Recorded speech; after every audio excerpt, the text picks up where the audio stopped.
Assalamualaikum warahmatullahi wabarakatuh. Perkenalkan, nama saya Faisal Farizi dari kelas 11 MIPA 4 absen 14. Di sini saya akan menceritakan kisah dari Sultan Syahrir. Sultan Syahrir adalah seorang intelektual, perintis dan revolusioner kemerdekaan Indonesia.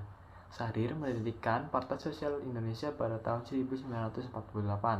Sultan Syahrir ditetapkan sebagai salah seorang pahlawan nasional Indonesia pada tanggal 9 April 1966. Syahrir lahir dari pasangan Muhammad Rasad gelar Maharaja, Sultan bin Leman gelar Sultan Palindi Koto Gadang Agam, Sumatera Barat, dan Putri Siti Rabiah yang berasal dari negeri Natal, Mandaling, Natal, Sumatera Utara. Syahrir mengenyam pendidikan di sekolah dasar dan sekolah menengah terbaik di Medan. Di kalangan siswa sekolah menengah Bandung, Syahrir menjadi seorang bintang. Syahrir juga berkecimpung dalam aksi pendidikan melek huruf secara gratis bagi anak-anak dari keluarga tak mampu dalam Cahja Volksuniversiteit. Aksi sosial Syahrir kemudian menjurus jadi politik. Ketika para pemuda masih terikat dalam perhimpunan-perhimpunan kedaerahan, pada tanggal 20 Februari 1927, Syahrir termasuk dalam 10 orang yang menggagas pendiri Himpunan Pemuda Nasional Jong Indonesia. Sebagai siswa sekolah menengah, Syahrir sudah dikenal oleh polisi Bandung sebagai pemimpin redaksi majalah Himpunan Pemuda Nasionalis. Syahrir melanjutkan pendidikan ke negeri Belanda di Fakultas Hukum Universitas Amsterdam. Di sana, Syahrir mendalami sosialisme. Ia akrab dengan Solomon Tas, ketua klub mahasiswa Sosial Demokrat, dan istrinya Maria Ducatu yang kelak dinikahi Syahrir meski sebentar.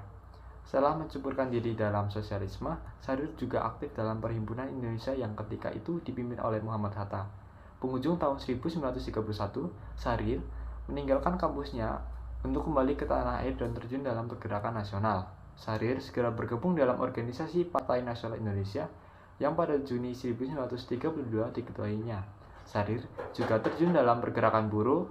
Mei 1973, Syahrir didaulat menjadi Ketua Kongres Kaum Buruh Indonesia. Bersama Muhammad Hatta, Syahrir mengemudikan PNI baru sebagai organisasi pencetak kader-kader pergerakan nasional. Berdasarkan analisis pemerintah kolonial Belanda, gerakan politik Hatta dan Syahrir dalam PNI baru justru lebih radikal ketimbang Soekarno dengan PNI-nya yang mengandalkan mobilitas massa. Karena takut akan potensi revolusioner PNI baru, pada Februari 1934 pemerintah kolonial menangkap, memenjarakan, kemudian membuang Syahrir, Hatta, dan beberapa pimpinan PNI baru ke Boyen Digul. Adapun peran-peran Syahrir dalam kemerdekaan Indonesia ialah: pertama, pada Oktober 1945, Sultan Syahrir melakukan perundingan dengan pemerintah Belanda terkait pertempuran pasca kemerdekaan Indonesia.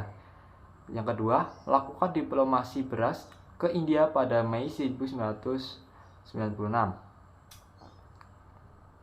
Ketiga, menjadi wakil Indonesia di Konferensi Hubungan Asia di New Delhi.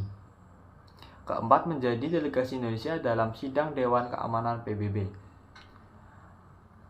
Adapun nilai-nilai yang dapat kita tiru dari Sultan Syahrir ialah: pertama, patriotisme; kedua, cita tanah air; ketiga, rela berkorban; keempat, nasionalisme; dan kelima, peduli sosial. Sekian, terima kasih. Wassalamualaikum warahmatullahi wabarakatuh.